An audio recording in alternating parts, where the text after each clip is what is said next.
Hi, folks. Glad you could make it back. So, we've created this caring container for dialogue, and now it's time to get started. And I should say that I appreciate you might be apprehensive about holding a dialogue in class, and I want to assure you that you do not need any professional training to run a dialogue.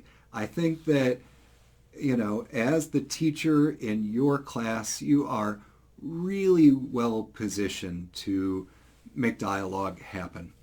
And, in David Bohm's ideal, the dialogue would not have any facilitator. Of course, we rarely reach that ideal. But it's true that in my upper level classes, I often prepare sort of mini dialogue experiences where small groups of students receive very clear instructions. Here's the questions in order, how you're going to ask them, pick one person to be the facilitator, and then they can just go off and leave and come back 20 minutes later and we can talk about the experience. Okay. Admittedly, that running off and leaving part might not translate to high school. But one of the lessons underneath here is that the more mature the group, the less structure you need.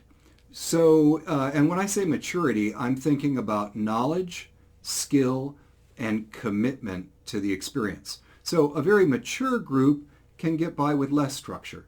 And a group with, less maturity is going to need plenty of structure and sort of step-by-step instructions to guide them through it. In terms of facilitating dialogue and the practical how-to, in this video, I'm going to talk about the questions that we ask and how to ask them. And then in the next video, I'll say a little bit more about the role of the facilitator in moderating a dialogue. So, you're seated in a circle and it's time to get going, and you need some good dialogic questions to ask. Fortunately, I prepared them for you, and we used this side of the handout, What is Dialogue?, to set the stage and to prepare our group for dialogue. But when you turn it over to this side, How do we dialogue?, right here you've got a section that says Ask Dialogic Questions. And honestly, you could ask these 7 questions of any group sitting in a circle and ask them in this order and have a really great conversation. And what I'd like to do is just kind of point out a little bit about these questions. You'll notice that there's a progression there.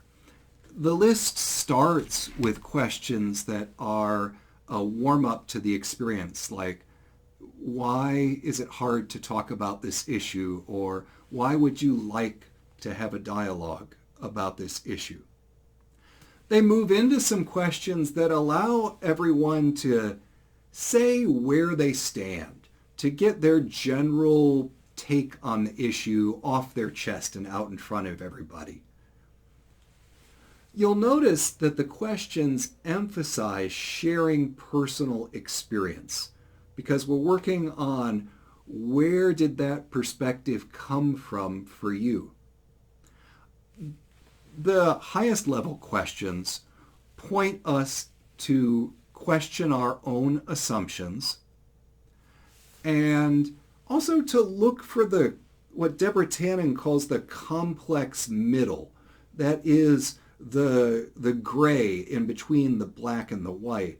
I think that one of the most valuable products of dialogue is that students discover, there are a lot more than 2 sides to this issue.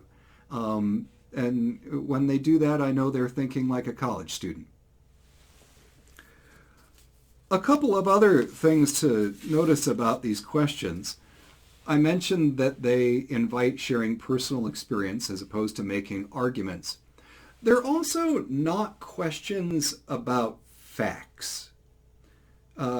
So if we're having a conversation on abortion, for example, we don't want to get hung up on a question of fact like how many abortions were performed in this country last year. Uh, to build off a previous example, a student says, oh, I don't shop on 38th Street. The student says, wow, that is racist. We're going to explore our assumptions. You know, what have you heard about that neighborhood? What did your parents say about it? You know, what different kinds of places have you lived? When you use that word, racist, I wonder what it means to you in this context. And I wonder, what are some of your other experiences with having heard statements like that? These are very different than some students may want to explore the database that can show you the facts about crime statistics for a particular neighborhood. But that fact finding, facts are, don't get me wrong, facts are important. I believe in facts and we should teach them. And we should teach students how to find them and verify them. But we should do it at a time other than the time we're spending in dialogue.